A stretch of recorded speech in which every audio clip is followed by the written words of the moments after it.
Coucou tout le monde, donc aujourd'hui on se retrouve dans une nouvelle vidéo qui va être une vidéo de recettes de bonbons pour chevaux mais fait maison. Donc comme vous avez pu le voir dans le titre, ce sont des bonbons qui sont sains. Alors ce que j'entends par sain, donc ça sera jamais aussi sain et aussi naturel que de donner une carotte ou une pomme à même la main qui n'est pas traitée ni rien bio. Mais ce sera déjà une recette qui est beaucoup plus saine que tout ce qui va être les bonbons que vous pouvez trouver sur le marché, c'est-à-dire les bonbons industriels.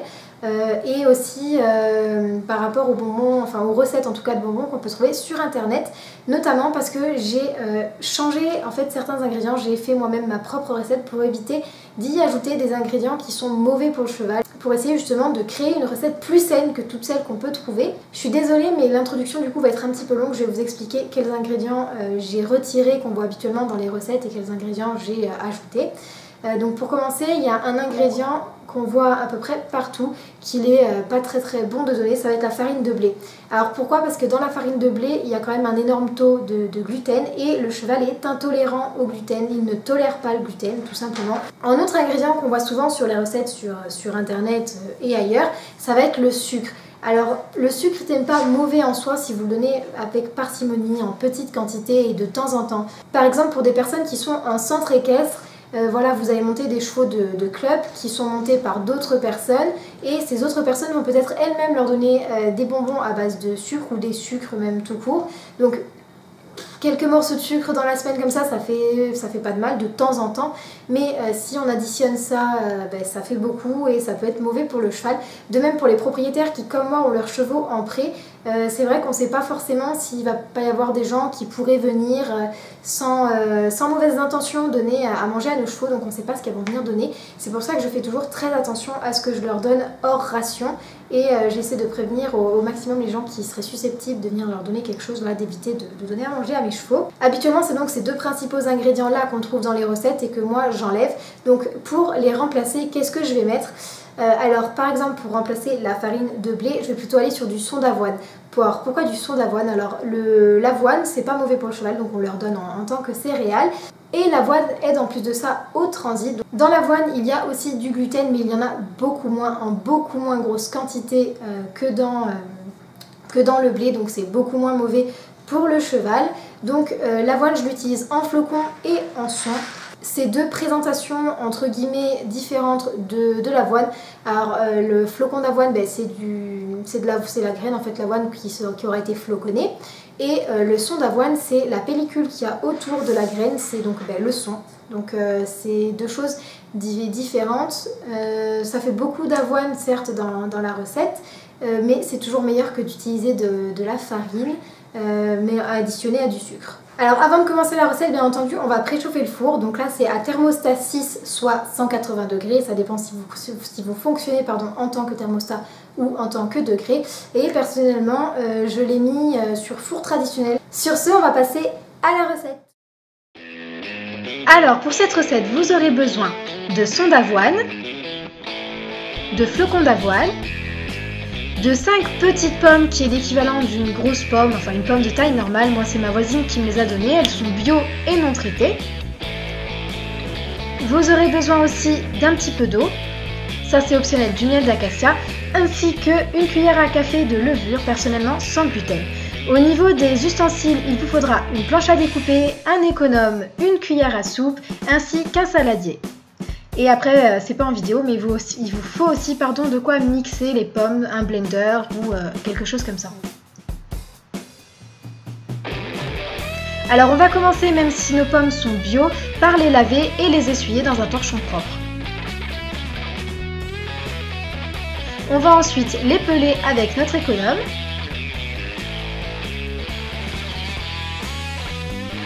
Et on va les couper en morceaux. On va ensuite les mixer. Alors comme vous voyez j'utilise cet engin-là, je ne connais pas son nom. Vous pouvez mettre un petit peu d'eau aussi avec pour faciliter le mixage.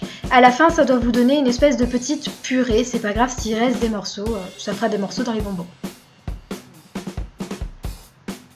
Alors à ça on va rajouter donc 6 cuillères à soupe rases de flocons d'avoine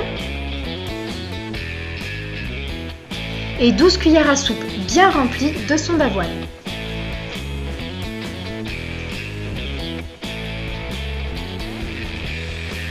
On va mélanger bien tout ça et pour faire en sorte que ça aspire l'eau des pommes, on va appuyer avec le dos de la cuillère à soupe notre petit mélange.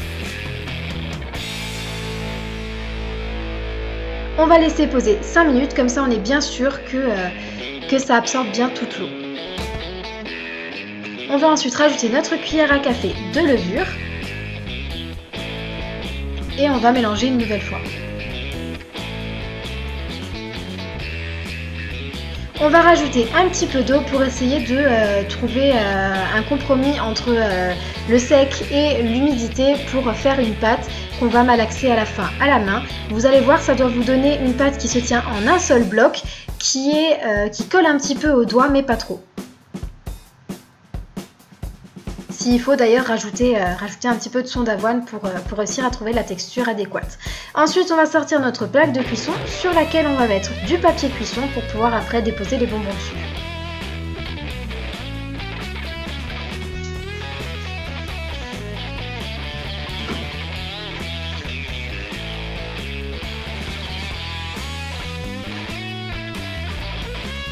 Ensuite, on va prendre une petite boule de pâte qu'on va venir frictionner entre nos mains pour créer un petit boudin. Vous allez voir en vidéo, il doit faire à peu près la taille de notre pouce.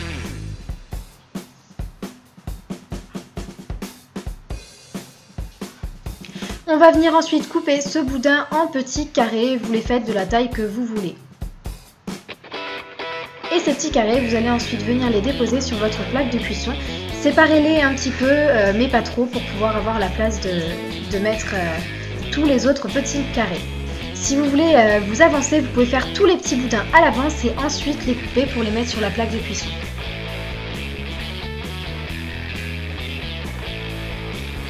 Et voilà ce que ça donne une fois tous les petits boudins coupés en petits morceaux.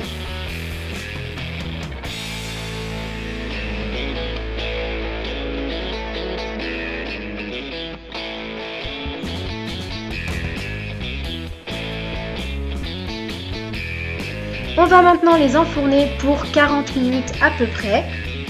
Et voilà ce que ça donne au bout de ces 40 minutes.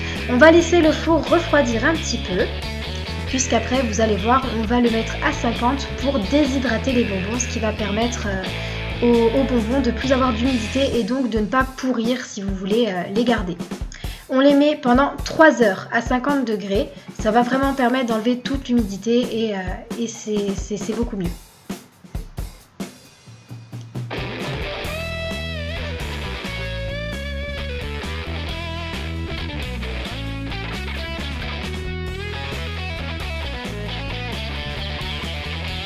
Bien entendu, on va laisser les bonbons refroidir avant de les donner aux chevaux et avant de les mettre en boîte, parce qu'au niveau de la chaleur, ça va garder la chaleur, ça va condenser, ça va faire de l'humidité qui va se retrouver dans les bonbons alors qu'on les a enlevés.